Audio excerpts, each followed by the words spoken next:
Kasus dugaan pemerasan dan pengancaman yang menyeret nama selebritis Nikita Mirzani serta asistennya Mail Syaputra tidak hanya membuat gempar seisi jagat maya, tetapi juga memancing perdebatan sengit di kalangan masyarakat.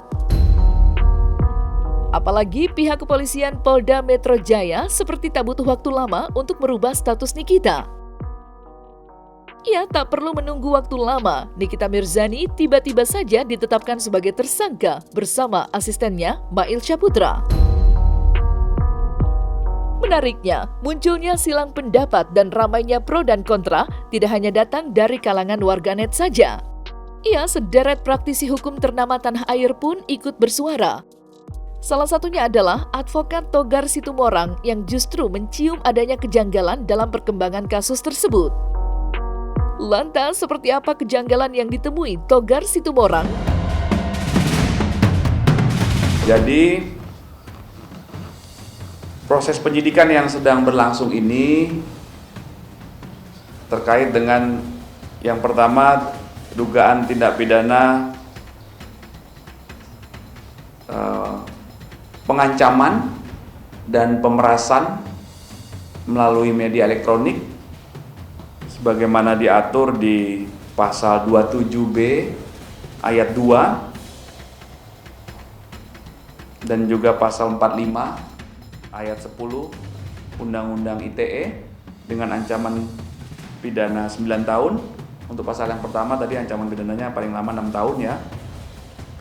Kemudian yang selanjutnya adalah dugaan tindak pidana pencucian uang sebagaimana diatur di pasal 3, pasal 4 Undang-Undang Tindak Pidana Pencucian Uang dengan ancaman pidana paling lama 20 tahun penjara. Yang menarik adalah terkait pasal pengancaman dan pemerasan melalui media elektronik yang dirangkum di dalam pasal 27 dan juga pasal 45. Nah, kalau kita acuan kepada pasal ini, yaitu pasal 27 dengan pasal 45 Undang-Undang ITE, ini merupakan delik pidana biasa. Delik pidana biasa karena itu ada kata pengancaman, di mana kalau pengancaman tersebut harus merupakan tindak pidana yang dialami oleh pelapor, ya, dan itu merupakan delik absolut, wajib pelapor sendiri yang melaporkan. Karena peristiwa yang memang terjadi absolut itu keberadaannya, posisinya ada di pihak pelapor atau korban. Namun dengan menggunakan ancaman, nah ini yang akan kita lihat. Ancaman, apakah ancaman itu berupa membuka rahasia orang tersebut ataupun terkait ancaman dengan cara kekerasan yang lainnya. Dan kita tahu awalan permasalahan ini kan Nikita Mirzani melalui media sosial mengungkapkan satu produk kecantikan. Nah, satu produk kecantikan ini menjadikan semacam dialog, semacam informasi ke masyarakat agar masyarakat bisa aware, bisa waspada dalam hal menggunakan satu produk kecantikan. Itu tujuannya.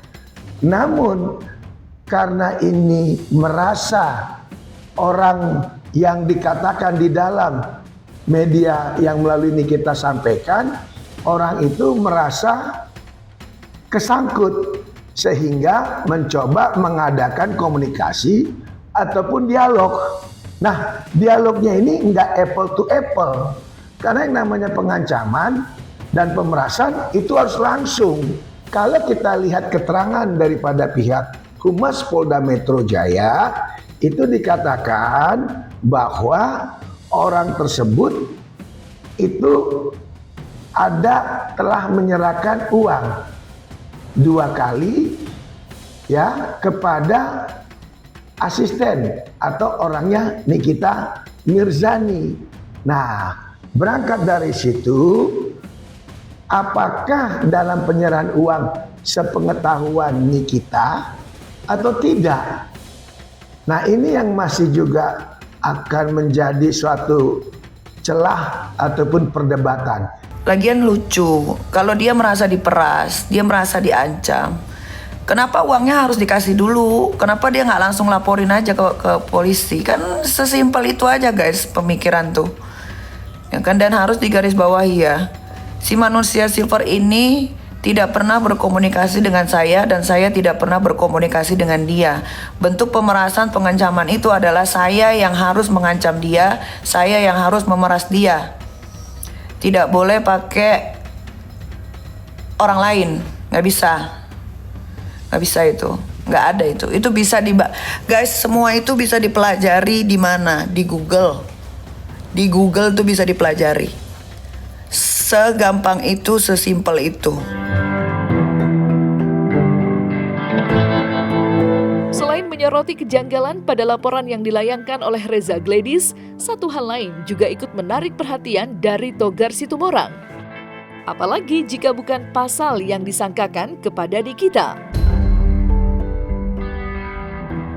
Seperti diketahui, selain dikenakan pasal pengancaman dan pemerasan, Reza Gladys juga ikut membawa pasal dugaan tindak pidana pencucian uang pada laporannya.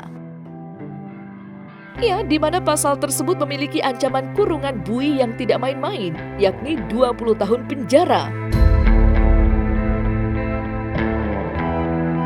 Lantas, seperti apakah kejanggalan yang ditemukan Togar Situmorang terkait diikutkannya pasal TPPU dalam laporan terhadap Nikita?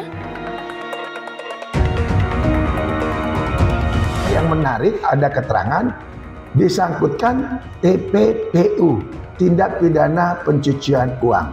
Pasal 27 dan pasal 45 aja ancamannya sudah lumayan tinggi, hampir 6 tahun. Kalau terkait TPPU, tindak pidana pencucian uang, itu ancamannya 20 tahun. Jadi otomatis rawan adanya satu yang namanya penahanan. Nah, kita lihat ke depan nantinya. Agar kasus ini menjadi terang, saya yakin Nikita Mirzani mempunyai kesempatan untuk menerangkan semua permasalahan ini agar benang merahnya bisa terungkap. Kita tahu bahwa yang namanya absolut pidana itu pidana biasa, mens rea. Apakah ada niat mens rea dari Nikita meminta sejumlah uang kepada orang bersangkutan? Nah, ini juga akan diterangkan. Apalagi yang kita dengarkan info, Nikita tidak kenal sama orang ini. Dan Nikita tidak pernah berkomunikasi, tidak pernah berjumpa. Itu yang menarik nantinya. 20 tahun. Nih, ini juga edukasi untuk kalian. Kalau 20 tahun itu adalah ancaman hukuman, ya, ancaman hukuman, dan itu harus dibuktikan. Kalau tidak bisa dibuktikan, ya, ancaman hukumannya itu bisa berbalik ke si pelapor, ya, karena dia sudah melakukan laporan palsu. Tuh, 20 tahun itu ancaman. Kalau tidak bisa dibuktikan, ya itu bisa berbalik ke pelapor. Gitu. Kalian harus belajar. Hukum itu bisa dibaca, bisa dipelajari di Google.